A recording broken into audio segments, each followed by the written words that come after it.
Someone in your life has probably done this to you. They lied and made you feel crazy for noticing. They needed all the attention in the room, every time. They made you feel small, then told you it was love. That's not just a bad personality. That's a spectrum. And it has 7 levels. By the end of this video, you'll know exactly which level you're dealing with and why level 7 is the one nobody talks about. Level 1, the everyday narcissist, the one everyone has met. Level 1 is not a disorder. It's not even unusual. It's a personality trait. The same way someone can be shy or stubborn or competitive. Psychologists call this subclinical narcissism. The person thinks a little too highly of themselves. They post slightly too many selfies. They redirect every conversation back to their own experience. They fish for compliments and get visibly annoyed when they don't get them. They function. They hold jobs. They have friendships. But those friendships always have a quiet imbalance. One person is always giving more than they're getting. Who lives here? The coworker who interrupts meetings to share opinions nobody asked for. The friend who only calls when something happened to them. Think about how many people just came to mind. The comments section already knows. Level 1 is annoying. Level 2 is where it starts to cost you something. Level 2, the attention addict. Admiration isn't a want, it's a need. At level 2, something fundamental shifts. This is no longer about preference. The narcissist needs admiration the way most people need food. Remove it and watch what happens. They become irritable, they become cold, they chase a new source of attention, a new audience, a new relationship, a new platform. Psychologists call this narcissistic supply. The term sounds clinical. The reality is exhausting. These are the people who are magnetic at first. They walk into a room and command it. They seem confident, exciting, full of energy. The problem is that energy isn't generosity, it's a performance. And every performance needs an audience. Who lives here? The person in every social group who is always, somehow, the main character. The one who needs to be the funniest, the busiest, the most impressive, and quietly punishes anyone who steals the spotlight. Level 2 performs for the crowd. Level 3 has already decided the crowd owes them something. Level 3. The entitled one rules apply to other people. Entitlement is where narcissism stops being a social inconvenience and starts becoming a real problem for the people around it. The level 3 narcissist genuinely believes they deserve special treatment, not because of anything they've done, just because of who they are. Lines are for other people. Deadlines are for other people, and apologies are definitely for other people. And when they don't get the treatment they believe they deserve, they don't get embarrassed. They get angry. Quietly, sometimes. Explosively, other times. But the belief underneath is always the same. The world failed to recognize what they're owed. Here's where the first real damage shows up. Friendships break down, not in dramatic fights, but in small, accumulated resentments. The person who always shows up late and never apologizes. The boss who takes credit for the team's work without a second thought. Who lives here? The manager who has never once admitted a mistake. The family member everyone tiptoes around at dinners. Up until this level, the narcissist still has empathy. Diminished, selective, but present. That changes. And when it goes, what's left is something most people aren't prepared for. Level 4 is where the mask comes on. And once you see it, you cannot unsee it. Level 4. The mask, two completely different people. One of them is real. Below level 4, what you see is mostly what you get. The narcissism is visible, uncomfortable, difficult, but it's on the surface. At level 4, for the first time, there are 2 versions of the same person. There's the public version, warm, charming, impressive, the kind of person who gets described at funerals as someone who lit up every room. And then there's the private version, the one the partner sees, the one the children see, the one that emerges behind closed doors when the performance is no longer required.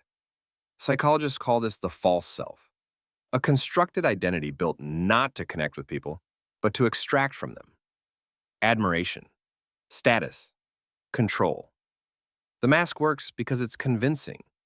It convinces strangers, it convinces colleagues. Sometimes it convinces the narcissists themselves. This is also the level where vulnerability narcissism becomes harder to detect. Unlike the loud, dominant, grandiose type, level 4 is quiet, reserved, easily wounded. They play the victim with extraordinary skill, but the entitlement and the lack of empathy are identical. The packaging is just different.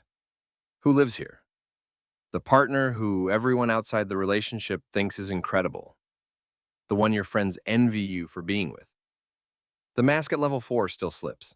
At level 5, slipping isn't an option, because control has become the entire game. Level 5. The controller charm was never the goal. Control was. By level 5, narcissistic behavior has crossed into something deliberate. This is no longer a personality trait that causes collateral damage.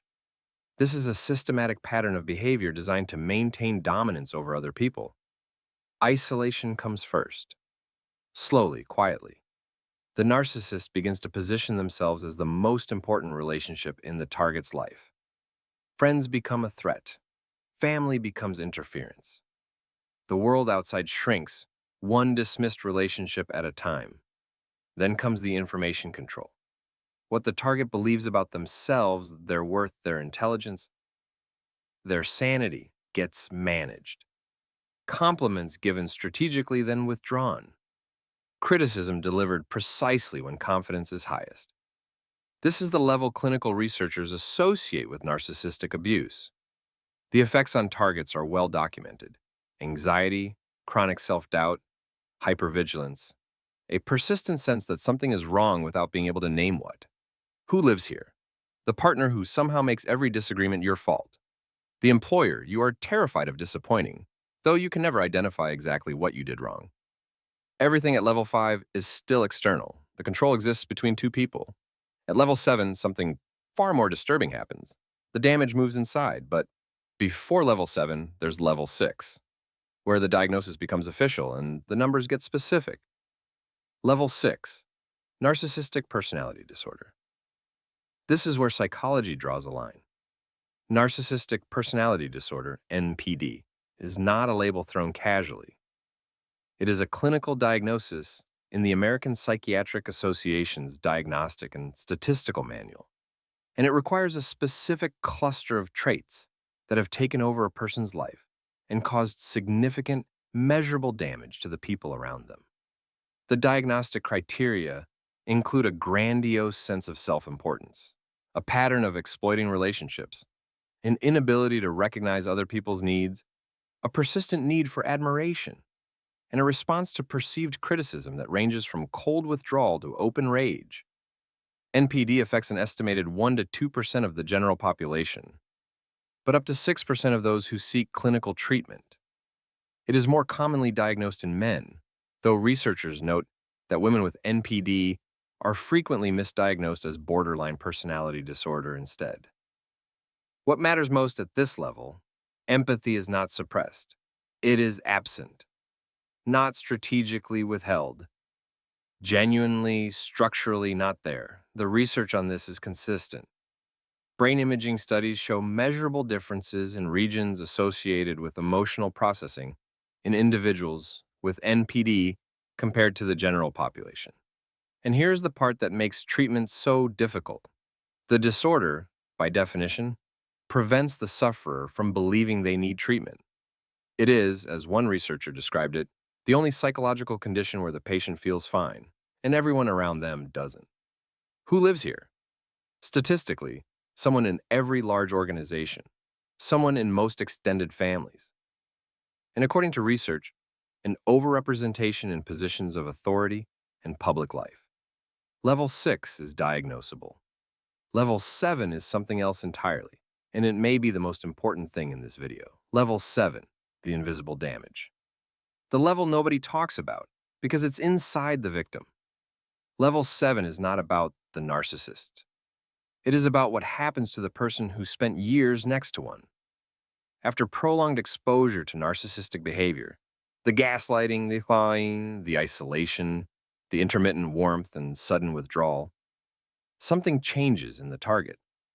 They begin to interpret the world through a damaged lens. They second-guess their own perception. They apologize for things that aren't their fault. They feel guilty for having needs. Psychologists call this narcissistic abuse syndrome. It is not a formal DSM diagnosis, but the symptom cluster is consistent and well documented. Hypervigilance, emotional numbness, difficulty trusting one's own judgment, and a persistent internal voice that sounds remarkably like the narcissist. That is the real horror of level 7. The narcissist no longer needs to be in the room. The damage has been internalized. The victim has become their own abuser.